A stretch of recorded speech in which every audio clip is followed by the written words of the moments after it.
I'd like to share with you just a few verses from Psalm 139. And here the psalmist says, "Where can I go from your spirit? Or where can I flee from your presence? If I ascend to heaven, you are there. If I make my bed in Sheol, you are there. If I take the wings of the morning and settle at the furthest limits of the sea, even there your hand shall lead me, and your right hand shall hold me fast. If I say, surely darkness shall cover me, and light around me become night, even the darkness is not dark to you, and the night is as bright as the day. For darkness is as light to you."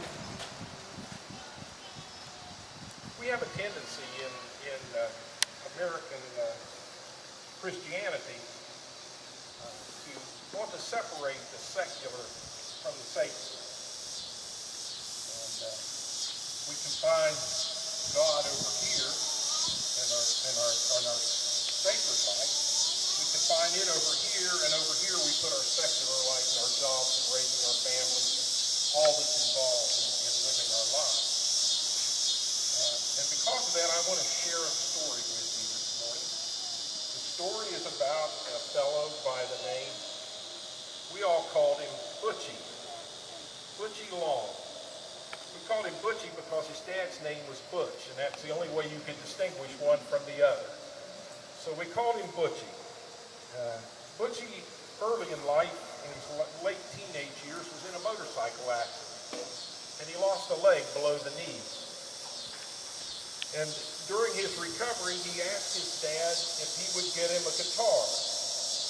And so his father bought him a guitar, and Butchie would lay flat on his back in bed and started practicing chording his guitar. By the time Donna and I met Butchie, he was quite an accomplished guitar player. He had played in all of the bars in Tucker County and Randolph County and Barber County, and played with all the rock and roll bands that had dotted the area. Butchie, he could play country music, he could play Southern gospel, he could play blues, he could play about everything. But he really enjoyed rock and roll. Butchie was a member at St. John's United Methodist Church, where I pastored there in Parsons, and Butchie knew the Lord. But he had his demons, and he was in and out of church, and wasn't always there for periods of time, and then he would come back. But I would run into Butchie occasionally in the community, and he'd also gone to high school with Sarah, our pianist there at St. John's in Parsons. And Sarah was a couple years younger than Butchie, and her dad happened to be the Baptist preacher there in town, and all these girls listening to rock and roll. So Sarah and her sisters would sneak off at night when they knew Butchie was playing someplace in town to listen to him play the guitar. And so they became friends. So between Sarah and I, we talked Butchie into bringing his guitar to church some Sundays and accompanying her on the piano and accompanying the choir with his guitar. And so he would do that periodically. And there had been a spell I hadn't seen Butch in church for a while. And so I asked him, one day I bumped into him at the bank, and I said, "Hey, Butchie," I said, "why don't you bring your guitar down to church here Sunday after next? We're going to be having communion." I said, "I'd like for you to play your guitar while we're having communion." "Oh, preacher, I don't know." I said, "Well, you practice and practice up on some of the hymns." He really didn't need to, but I said, "Practice up on some of the hymns and come on down that Sunday and play for us while we're serving communion." "Okay," he said, "I'll do that, preacher." So that particular Sunday came, and we started serving communion, and Butch was playing on the guitar, and he played his repertoire of hymns that he knew, and communion was taking a little long that Sunday.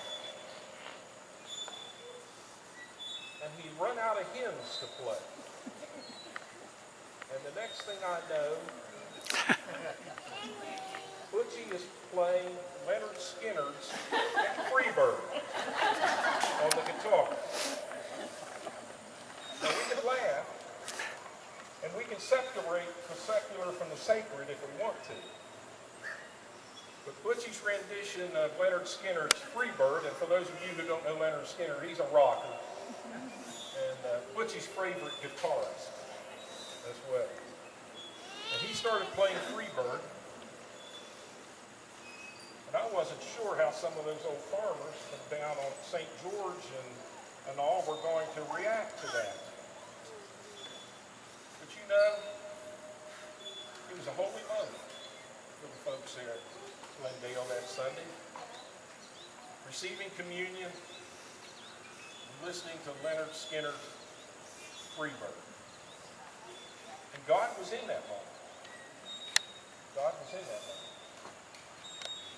And I want to say to you today that we do a great injustice when we try to separate the sacred from the secular. The psalmist says that there's no place that he can go where he's away from the presence of God. Whether it's in a bright, sunlit place, or whether it's in a very dark place. And all of us have been in those dark places. Even in those places, God is present. God is present in all of our lives. God is present with us here today. And my prayer for you and for me is that in these moments that we share food and fellowship around the table, that they become sacred for us. Jesus spent lots of time around the table, sharing meals with folks. And they became more than just meals.